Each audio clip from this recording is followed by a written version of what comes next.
Back to my channel. This is Ankita और आज हम पढ़ने वाले हैं रसशास्त्र में महारस। आई नो मुझे इसके महारस पढ़ाने के पहले मुझे पारद पढ़ानी चाहिए क्योंकि पारद इज सो इम्पॉर्टेंट इन रसशास्त्र एंड वो हर औषधि में यूज़ किया जाता है and it is use in medical purpose और इन थेरेपेटिक पर्पस। सो जल्दी मैं पारद पे वीडियो बनाऊंगी, बट उससे पहले अभी हम महारस देखते हैं। तो बेसिकली महारस हमारे सिलेबस में है BMA सेकेंड ईयर में। तो महारस 8 होते हैं। कौन कौन से? अब्रक, वैक्रांत, माक्षिक, विमल, अद्रिज जिसको हम शिला जतु भी बोलते हैं, शशक, चप्पल और रसक। ये मैंने जो लिया है रेफरेंस वो रत्नाकर समुच्चय से है। तो आज हम बेसिकली अब्रक पढ़ेंगे। तो अब्रक में हम आज कौन कौन से टॉपिक देखेंगे वो हम देखते हैं। तो सबसे पहले हम देखेंगे आज इसका इंट्रोडक्शन अब्रक का, फिर अक्रेंस वो कहाँ पाया जाता है, सिनोनियम्स उसको हम और क्या क्या नाम से बोल सकते हैं। आफ्टर डैट उसकी हिस्ट्री क्या है उसका छोटा सा पार्ट देखेंगे। उसके बाद उसकी फिजिकल प्रॉपर्टीज़ क्या है, उसके टाइप्स क्या है, भेद क्या है, फिर अब्रक की जो श्रेष्ठ प्रॉपर्टीज़ होती है वो क्या है, और उसके बाद अब्रक जो अशुद्ध होते हैं मतलब इम्प्योर होते हैं उसकी अगर आप उसको इनटेक करते हो तो उसकी वजह से कौन कौन से दोष बढ़ सकते हैं एंड कौन कौन से आपको डिजीज हो सकते हैं वो देखेंगे हम। उसके बाद अब्रक को हम कैसे प्यूरिफाई करेंगे उसका शोधन देखेंगे, फिर मारन देखेंगे मतलब उसमें हम भस्म कैसे बनाएंगे एंड उसके बाद हम उसमें लास्ट में सत्वपातन देखेंगे। तो हम आज अब्रक स्टार्ट करते हैं। तो सबसे पहले देखते हैं अब्रक का इंट्रोडक्शन।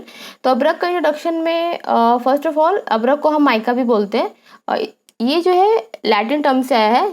इसका जो टर्म था लैटिन का वो था मिकेर। इसका मतलब होता है ग्लिटर। ये जो अब्रक होता है वो एक शीट लाइक स्ट्रक्चर होता है, मतलब शीट सिलिकेट मिनरल्स होता है। यू कैन सी मैंने स्क्रीन पे आपको शो करा है, दिस इज अब्रक। शीट लाइक स्ट्रक्चर होता है वो। ये इसमें जो है मोनोक्लिनिक क्रिस्टल होता है। आपने केमिस्ट्री में पढ़ा होगा 12th क्लास में कि 7 टाइप्स ऑफ क्रिस्टल सिस्टम होते हैं जिसमें से एक मोनोक्लिनिक भी होता है। मोनोक्लिनिक में बेसिकली जो तीनों एक्सिस होते हैं लेंथ ब्रेथ हाइट वो तीनों अनइक्वल होते हैं और उसमें जो इंटरसेक्शन होता है वो 2 परपेंडिकुलर होता है और एक ऑब्लिक होता है। उसके बाद ये भी जो पॉइंट है हेक्सागोनल सीट लाइक अरेंजमेंट, ये भी आपने 12th में ही पढ़ा होगा केमिस्ट्री में। बेसिकली 2 अरेंजमेंट होते हैं, एक तो स्क्वायर लाइक होता है और एक हेक्सागोनल लाइक होता है। तो हेक्सागोनल लाइक बेसिकली इस तरह का होता है, अगर आपको याद होगा तो इसके बीच में जो वॉइड होता है यहाँ पे ऐसे अरेंजमेंट होता है, इस तरह का कुछ अरेंजमेंट होता है। This is like hexagonal. Okay, so hexagonal arrangement होता है अब्रक का और इसमें जो है हाईली परफेक्ट क्लीवेज होता है। मतलब जब आप अब्रक को काटोगे या फिर किसी चीज़ से भी इसको कट करते हो तो उसमें एक स्मूथ सरफेस मिलता है, उसको हम हाईली परफेक्ट क्लीवेज बोलते हैं एंड ये सबसे इंपॉर्टेंट कैरेक्टरिस्टिक्स है अब्रक का। अब हम देखेंगे उसका अक्रेंस, मतलब वो कहाँ कहाँ पाया जाता है। सबसे पहले जो अब्रक है वो वाइडली डिस्ट्रीब्यूटेड है, मतलब बहुत जगह पाया जाता है एंड मेनली वो जहाँ पे इग्नियस रॉक, मेटामॉर्फिक और सेडिमेंट्री रेजिमेंट्स में, मतलब जहाँ पे ये तीनों रॉक मिलते हैं वहाँ पर माइका भी मतलब अब्रक भी पाया जाता है। फिर अगर हम वर्ल्ड वाइड देखते हैं तो ये यूरोप, अफ्रीका और साउथ अमेरिका में पाया जाता है एंड ये बोला जा रहा है, मतलब बुक्स में मैंने पढ़े हैं जहाँ पे ग्रेनाइटिक पिगमेंटिटिस से अब्रक को माइन किया जाता है, मतलब वहाँ से उसको लार्ज क्रिस्टल्स ऑफ माइका को निकाला जाता है। इंडिया भी अब्रक का एक लीडिंग प्रोड्यूसर है। तो बेसिकली बिहार, आंध्र प्रदेश, कर्नाटक, राजस्थान, MP में अब्रक मिलता है एंड बेसिकली बिहार और आंध्र प्रदेश इसका एक चीफ प्रोड्यूसर है। ओके, अब हम उसके सिनोनियम देखेंगे, मतलब पर्याय। अब्रक को हम और किस किस नाम से बोल सकते हैं। जब आप श्लोक पढ़ोगे तो अब्रक का आपको अलग अलग नाम दिखेगा, इसलिए हम बेसिकली पर्याय पढ़ते हैं। तो अब्रक को हम अब्रक, गगन, भृंग, ख, व्योम, वज्र, घन, गिरिज, बहुपत्र, अनंतक, आकाश, अंबर, शुभ्र, अमल, गरज ध्वजम, मेघ और अंतरिक्ष बोल सकते हैं। तो आप इसमें से कुछ 5-6 याद कर सकते हो जो आपको लगता है कि आपको याद हो जाएंगे। बेसिकली एग्जाम में ऐसे पूछे जा सकते हैं कि व्हाट इज द पर्याय ऑफ अब्रक, तो आप लिख सकते हो। उसके बाद है उसकी हिस्ट्री क्या है। तो बेसिकली जो रसशास्त्र में अब्रक को गौरी बीज के नाम से जाना जाता था, जो बेसिकली धातुवाद में यूज होता था। और अष्टांग हृदय में भी इसका एक रेफरेंस मिला है कि कशिशादी तेल में इस अब्रक को यूज किया जाता था जो अर्श रोग के लिए बहुत ही फायदेमंद था। अब उसके हम फिजिकल प्रॉपर्टीज देखेंगे। तो फिजिकल प्रॉपर्टीज में बेसिकली सबसे पहले तो वो फ्रेजाइल होता है, स्मूथ होता है, लस्ट्रस होता है, वो वाटर में इनसॉल्युबल होगा और वो हीट और इलेक्ट्रिसिटी के लिए बैड कंडक्टर होगा। अब हमारा अगला पॉइंट आता है भेद, मतलब अब्रक के कितने टाइप्स है। तो बेसिकली इसके 4 टाइप्स है। पहला है श्वेत अब्र, रक्त अभ्र, कृष्ण अभ्र और पीत अभ्र। तो श्वेत अभ्र को आप व्हाइट माइका और पोटैश और सोडियम माइका भी बोल सकते हो। इसका मैंने यहाँ पे फॉर्मूला लिख रखा है, आप देख सकते हो। रक्त अभ्र, रक्त मतलब नाम से लग रहा है आपको अरुण वर्ण, मतलब वो रेडिश कलर का होगा। और ये जो है इसको आप मैग्नीशियम और अंबर माइका भी बोल सकते हो। थर्ड है हमारा कृष्ण अभ्र, जिसको हम श्याम अभ्र भी बोल सकते हैं। एंड ये ब्लैक माइका होता है और मैग्नीशियम आयरन माइका भी बोल सकते हैं इसको। और ये सबसे ज़्यादा यूज़ मतलब बोल सकते हो कि मेडिसिनल पर्पज़ के लिए इसी को यूज़ किया जाता है, कृष्ण अभ्र को। चौथे हमारा पीत अभ्र, ये लिथियम और इसको रूबी माइका भी बोलते हैं। इन आपने देखा यहाँ पे 4 भेद मैंने बताया है, लेकिन इसमें बेसिकली जो थेरेपेटिक पर्पज़ के लिए कृष्ण अभ्र को यूज़ किया जाता है। अब हम अभ्र की प्रॉपर्टीज देखेंगे, मतलब उसकी श्रेष्ठ प्रॉपर्टीज कौन कौन सी है, जैसे फिर हम बोल सकते हैं कि हम उस अभ्र को यूज़ कर सकते हैं। तो बेसिकली ये जो सारे प्रॉपर्टीज मैंने बताया है वो सब कृष्ण वज्र अभ्रक में देखा जाता है, जो हम यूज़ करते हैं मेडिसिन के तौर पे। तो इसका सबसे पहले कैरेक्टर्स क्या होता है, नीला अंजन, मतलब वो ब्लैक लाइक कलर का होगा, नीला अंजन की तरह। नीला अंजन एक तरह का अंजन है, जो मैंने आपको अष्टांग हृदय में ही बताया था। फिर ये स्निग्ध होता है, भारपूर्ण मतलब हेवी होता है, महोज्वलम मतलब ब्राइट होगा, और उसको हम सेपरेबल लेयर्स में हम देख सकते हैं, मतलब उसके जो अभ्रक जो होगा वो विथ सेपरेबल लेयर होगा, और जब आप उसको टच करोगे तो वो सॉफ्ट होगा। तो बेसिकली ये सारे कैरेक्टर्स अगर कोई भी अभ्रक में पाया जाता है तो वो बेसिकली हम यूज़ कर सकते हैं, एंड वो बेस्ट वैरायटी होता है, एंड ये कृष्ण वज्र अभ्रक में देखा जाता है। अब देखेंगे हम लोग कि अगर हम लोग अभ्रक को अलग अलग जगह से निकालते हैं तो उसकी क्वालिटी पे क्या असर पड़ता है। तो अगर हम हिमालयन रेंज में अगर और है वहाँ से हम अभ्रक को ऑब्टेन करें तो सबसे अच्छा क्वालिटी का माना जाता है, मतलब वो बेस्ट क्वालिटी होता है। अगर हम ईस्टर्न इंडिया के माउंटेन से अगर हम ऑब्टेन करें उस अभ्रक को तो वो मीडियम क्वालिटी का होता है, और अगर हम सदर्न इंडिया के माउंटेन से ऑब्टेन करें तो वो लो क्वालिटी का होता है। तो बेसिकली आप देख सकते हो हिम शैलोथम दैट इज हिमालयन रेंज से ऑब्टेन किया हुआ अभ्रक को सबसे अच्छा क्वालिटी का माना जाता है। अब है कि कॉन्वेंशनल एक्सट्रैक्शन मेथड, कि मतलब आप कैसे अभ्रक को नॉर्मली आप निकाल सकते हो। तो ऐसा बोला जा रहा है कि जहाँ पे आपको लग रहा है या फिर जहाँ पे आपको पता है कि वहाँ पे अभ्रक मिलने वाला है बेस्ट वैरायटी का, तो वहाँ पे आपको एक गड्ढा खोदना है। वो गड्ढा का जो लंबाई होगा वो 1 गज होगा, या फिर आप इसको 4 हस्त बोल सकते हो, बेसिकली 3 फीट, और यू कैन से 1 यार्ड। उसके बाद आपको वहाँ से अभ्रक कलेक्ट करना है। वो अभ्रक जब आप कलेक्ट करोगे तो वो बहुत ही अच्छा माना जाता है, उसमें सारे थेरेपेटिक वैल्यू एंड मेडिसिनल जितने भी वैल्यू रहते हैं वो उसमें पाए जाते हैं। इसलिए बोला जाता है कि ऐसे जगह से हमें अभ्रक कलेक्ट करना चाहिए, और बेसिकली एक गड्ढा खोद के जिसका लेंथ 1 गज होना चाहिए, ठीक है। उसके बाद है कि अशुद्ध अभ्रक के दोष क्या क्या है, मतलब अगर आप अशुद्ध अभ्रक मेडिसिन के रूप में यूज़ करते हो तो उससे हमारे बॉडी में क्या क्या असर होता है। तो अगर आप अशुद्ध अभ्रक लेते हो तो उससे हृदय पार्श्व पीड़ा मतलब कार्डिक रीजन में, और आप बोल सकते हो फ्लैंक रीजन में वहाँ पे पेन होना स्टार्ट हो जाएगा, शोफ डेट इज आप बोल सकते हो सूजन की हो जाएगा, क्षय हो जाएगा, पांडु और कुष्ठ रोग, ये सब हो सकते हैं अगर आप अशुद्ध अभ्रक को लेते हो तो अभी हमने भेद देखा था कि मैंने आपको 4 भेद बताए थे अभ्रक के। उसमें से मैंने आपको बताया था कृष्ण अभ्रक सबसे अच्छा माना जाता है। कृष्ण अभ्रक के भी भेद होते हैं 4, और वो उन चारों को कलर के अकॉर्डिंग बांटा गया है, श्वेत, रक्त, कृष्ण और पित्त, ठीक है। तो ये 4 कौन कौन से कृष्ण अभ्रक भेद के, पिनाक अभ्रक, नाग अभ्रक, मंडूक अभ्रक और वज्र अभ्रक। फिर इन चारों को भी 4 पार्ट में बांटा है, जो मैंने यहाँ पे बताया आपको, श्वेत, रक्त, कृष्ण, पित्त। डेट इज अगर पिनाक अभ्रक के 4 पार्ट होंगे, श्वेत, रक्त, कृष्ण, पित्त। नाग के भी 4 पार्ट होंगे, श्वेत, रक्त, कृष्ण, पित्त, मंडूक के भी और वज्र के भी। तो अभी हम देखते हैं कृष्ण अभ्रक के भेद कौन कौन से हैं, उसमें मतलब कैसे उसको आइडेंटिफाई कर सकते हैं हम। तो अगर हम पिनाक अभ्रक लेते हैं तो पिनाक अभ्रक बेसिकली जब आप उसको हीट में एक्सपोज करते हो तो वो सेपरेबल लेयर्स में, मतलब अलग अलग लेयर्स में वो सेपरेट हो जाएगा। अगर आप नाग अभ्रक को लेते हो तो एंड उसको आप हीट में डालते हो तो वो जो स्नेक जो हिसिंग साउंड प्रोड्यूस करता है उसकी तरह वो प्रोड्यूस करेगा साउंड। मंडूक अभ्रक में क्या कैरेक्टर्स होते हैं, तो अगर आप उसको हीट में डालोगे या फिर एक्सपोजर दोगे उसको हीट का, तो वो फ्रॉग, आप जानते हो कि फ्रॉग कैसे उछलता है जब आप उसको फायर में डालते हो तो उसी तरह वो साउंड भी प्रोड्यूस करता है। एंड वज्र अभ्रक जब आप उसको हीट में डालोगे या फिर एक्सपोजर करोगे फायर के, तो वो ना तो कोई फिजिकल चेंज करेगा और ना ही कोई साउंड प्रोड्यूस करेगा। अब हम देखेंगे कि सबके कैरेक्टर्स क्या क्या है।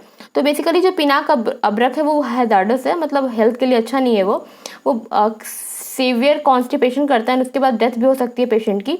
उसके बाद वो महारोग काउज करता है। महारोग में कौन कौन सा आ सकते हैं? कुष्ठ, वात व्याधि, अश्मरी, प्रमेह, उदर रोग, भगंदर, अर्श और ग्रहणी रोग। ठीक है, अब हम देखेंगे नाग अब्रक, ये भी हैजार्डस होता है और वो भगंदर रोग काउज कर सकता है। उसके साथ साथ मंडल, कुष्ठ रोग के टाइप्स होते हैं, उसमें एक मंडल आता है और महाकुष्ठ रोग भी वो काउज कर सकता है। अब देखेंगे मंडूक अब्रक में, ये भी अनफिट होता है थेरेपेटिकली। आप इसको अपने हेल्थ के लिए, अपने कोई भी डिजीज को ट्रीट करने के लिए यूज नहीं कर सकते। अगर आप इसको लेते हो तो अश्मरी ये काउज कर सकता है एंड इसको फिर सर्जरी की जरूरत पड़ेगी अगर ये बहुत दिन तक आप लेते रहे तो। वज्र अब्रक बेसिकली सबसे अच्छा वैरायटी का माना जाता है और इससे सारे महारोग क्योर हो सकते हैं अगर इसको अच्छे से यूज करा तो, लाइक डॉक्टर्स के सलाह के रूप में आप यूज करें तो अच्छे से इसको आप यूज करते हो तो ये बहुत अच्छा रिजल्ट दिखाता है। एंड इसके प्रोलॉन्ग यूज से, मतलब अगर आप इसको ज़्यादातर यूज करते हो अकॉर्डिंग टू डॉक्टर, तो ये आपका बॉडी को फिजिकली फिट रखता है एंड पर्सन है जो look young and fight ageing, मतलब जो जरा होती है उसको वो कम करता है एंड उसको, मतलब आप बोल सकते हो इम्यूनिटी बढ़ाता है लाइक। अब हमारा नेक्स्ट पॉइंट आता है अब्रक शोधन। तो बेसिकली अब्रक शोधन का मतलब होता है, शोधन मतलब होता है प्यूरिफिकेशन, जिसमें आप प्यूरिफिकेशन में कौन कौन से प्रोसेस कर सकते हो? उसको हीट कर सकते हो, किसी चीज़ में डिप कर सकते हो, ट्राइचुरेट कर सकते हो मतलब मर्दन या फिर भावना दे सकते हो, या फिर उसको वॉश कर सकते हो। तो ये सब शोधन में बेसिकली आप कर सकते हो। तो हम लोग अब्रक के शोधन के लिए क्या करेंगे वो हम देखते हैं। तो सबसे पहले मैंने यहाँ पे जो श्लोक लिखा है वो रस तरंगिनी का है। इसमें क्या है? अब्रक वनी संतप्तम सप्तवारम निषेचितम गोदुग्धे व वरा क्वाथे शुद्धमाय अनुत्तम मम। तो इसमें जो कृष्ण वज्र अब्रक हम लेते हैं उसको सबसे पहले हम षडंस यंत्र से अच्छे से पकड़ेंगे और उसको रेड हॉट करते हैं। रेड हॉट करने के बाद इसको हम गोदुग्ध में या फिर त्रिफला कषाय में हम उसको डालते हैं। तो आप देख सकते हो ये जो प्रोसेस हम जो कर रहे हैं, पहले रेड हॉट कर रहे हैं, फिर हम उसको किसी चीज़ में डाल रहे हैं, इस प्रोसेस को हम निर्वाप बोलते हैं, वो एक टर्म है। उसके बाद निर्वाप करने के बाद ये जो पूरा प्रोसेस हमने किया, पहले तो रेड हॉट किया एंड उसके बाद हमने उसको डिप्ड किया। तो ये हमें पूरा प्रोसेस को 7 टाइम्स करना है, हीट एंड डिपिंग। 7 टाइम्स करने के बाद हमें शुद्ध अब्रक मिल जाएगा। यहाँ पे जो मैंने जो यूज़ किया, यहाँ पे गोदुग्ध और त्रिफला कषाय, उसकी जगह पे आप कांजी, गोमूत्र और त्रिफला क्वाथ भी यूज़ कर सकते हो। ये था हमारा शोधन। अब हम देखेंगे धान्यक अब्रक निर्माण। ये बेसिकली होता क्या है? तो धान्यक अब्रक निर्माण के लिए हम शुद्ध अब्रक लेते हैं 1 पार्ट, और साली जो राइस होता है, एंड वो जो राइस हम ले रहे हैं उसके साथ उसका हस्क, आप बोल सकते हो जो उसके ऊपर जो छिलका रहता है वो लगा होना चाहिए, उसका हम 1/4 पार्ट लेंगे। ठीक है, अगर आप इसका 100 ग्राम ले रहे हो अब्रक का, तो साली आपको 25 ग्राम लेना है, लाइक दिस। फिर उन दोनों को एक पोटली में बंद करना है। वो पोटली किस चीज़ का होना चाहिए? या तो जूट का होना चाहिए या फिर आप बोल सकते हो स्ट्रॉन्ग थ्रेड का रग होना चाहिए, मतलब बोड़ा की तरह बोल सकते हो। उस पोटली में इन दोनों को रखना है एंड उसको फिर हम वाटर में सोक करने के लिए छोड़ देंगे 3 नाइट तक। वाटर की जगह आप कांजी भी ले सकते हो। एंड यहाँ पे ये भी बोला गया है कि आप उसको 3 दिन और 3 रात दोनों में भी छोड़ सकते हो। अगर ऐसा करते हो तो वो बहुत अच्छा रिजल्ट देता है। उसके बाद पोटली को आपको अच्छे से रब्ड करना है उसी वाटर में या फिर उसी कांजी में। जब आप रब करोगे तो अब्रक है जो स्मॉलर पीसेस में वो ब्रेक होने लगेगा, क्योंकि साली मतलब वो जो राइस है और अब्रक के बीच में फ्रिक्शन होगा, जिसकी वजह से वो टूटने लगता है। फिर वो टूट के अब्रक है जो उस पोटली से वो नीचे आने लगता है और जिस वेसल में आपने रखा था पानी या फिर कांजी, उसके बेस में वो कलेक्ट होने लगता है। जब वो कलेक्ट हो जाएगा तो आपको ऊपर का पानी फेंक देना है एंड फिर उस अब्रक के पीसेस को ड्राई कर लेना है। ड्राई करने के बाद जो भी आपको मिलेगा वो धान्यक अब्रक होता है एंड उसको हम यूज़ करते हैं बेसिकली अब्रक मारण के लिए। तो आप सोच रहे होगे कि अब्रक शोधन के बाद मैंने आपको धान्यक अब्रक निर्माण क्यों पढ़ाया? क्योंकि बेसिकली मारण के लिए हमें धान्यक अब्रक बनाने की ज़रूरत है। तो हमारा नेक्स्ट पॉइंट क्या है? अब्रक मारण। तो अब्रक मारण बेसिकली हम यूज़ करते हैं भस्म बनाने के लिए, जिसमें हम जो भी मटेरियल रहता है, जैसे कि अब्रक हमने लिया तो उसको हम इंटेंस हीट प्रोवाइड करेंगे एंड उसको हम बेसिकली मारण क्यों करते हैं? ताकि हम उसको अपने बॉडी के लिए फिट बना सके, ताकि हम उसको जब अपने कोई भी रोग को ठीक करने की जब इंटरनल एडमिनिस्ट्रेट करें तो वो हमारे बॉडी में वो काम करे, ठीक है, एंड उसकी कोई साइड इफेक्ट नहीं हो, इसलिए बेसिकली हम मारन करते हैं। तो इसमें बोल रहा है कि भस्म बनाने के लिए हमें कितनी पुट की ज़रूरत है। तो अगर हमें कोई रोग को ठीक करना है तो हमें 10 से 100 पुट की ज़रूरत है, और अगर हमें रसायन के लिए यूज़ करना है तो हमें 100 to 1000 पुट की ज़रूरत है। तो इसमें हम देखेंगे मारन के लिए मैंने बेसिकली 2 का रेफरेंस लिया, एक तो रस रत्नाकर समुच्चय और एक रस तरंगिनी का। तो बेसिकली हम देखते हैं रस रत्नाकर समुच्चय का पहला मेथड क्या है, गंधर्वम पत्र तोयन गुणेन सभावितम ऊर्ध्व अर्धो वट पत्रानी निश्चंद्रम त्रिपुटे खगम। तो इसमें सबसे पहले हम धान्यक अब्रक लेंगे, जो हमने अभी देखा कि धान्यक अब्रक का निर्माण हमने कैसे किया। उसके साथ हम गुड़ लेंगे, दोनों की क्वांटिटी सेम होनी चाहिए। अगर आप इसका 1 पार्ट ले रहे हो धान्यक अब्रक का, तो गुड़ का भी आपको 1 पार्ट लेना है। उसके साथ आपको इसमें एरंड पत्र स्वरस ऐड करना है एंड उसको फिर भावना देना है खलवी यंत्र में। उसके बाद देने के बाद जब वो रेडी हो जाएगा तो उसके बाद आपको उसकी चक्रियास बनानी है, अपनी कोई भी आपको जो भी आपको शेप सही लगे या फिर साइज सही लगे उसके अकॉर्डिंग आपको चक्री बनानी है। एंड उसके बाद उसको आपको ड्राई करना है सन के अंडर पे, एंड आफ्टर डैट उसको आपको सर्वव संपुट में इंक्लोज कर देना है, and after that subjected for 1 गजपुट। अब आप बोलोगे व्हाट इज गजपुट। तो गजपुट basically wait a minute I can show you. तो गजपुट बेसिकली दिस इज, मैंने यहाँ पे एक रेफरेंस लिया गजपुट का। इसमें हम करते क्या है, ग्राउंड है, ग्राउंड में आपको एक पिट खोदना है, पिट डग करना है, जिसका जो लेंथ होगा 30 अंगुल होगा, ब्रेथ भी 30 अंगुल होगा और हाइट भी 30 अंगुल होगा, ठीक है। एंड इसमें हम बेसिकली उपले यूज़ करते हैं, क्योंकि आप उपले को बोल सकते हो काउडंग केक। तो ये जो मैंने यहाँ पे जो बनाई ये सर्वम संपुट है, एंड यहाँ पे मैंने उपले शो कराया है। बेसिकली दिस इज अ गजपुट, ठीक है। तो इसको आपको 1 गजपुट देना है, एंड ये जो जितना भी हमने प्रोसेस किया उसको हमें 3 टाइम रिपीट करना है, मतलब ओवरऑल 3 गजपुट आपको देना है।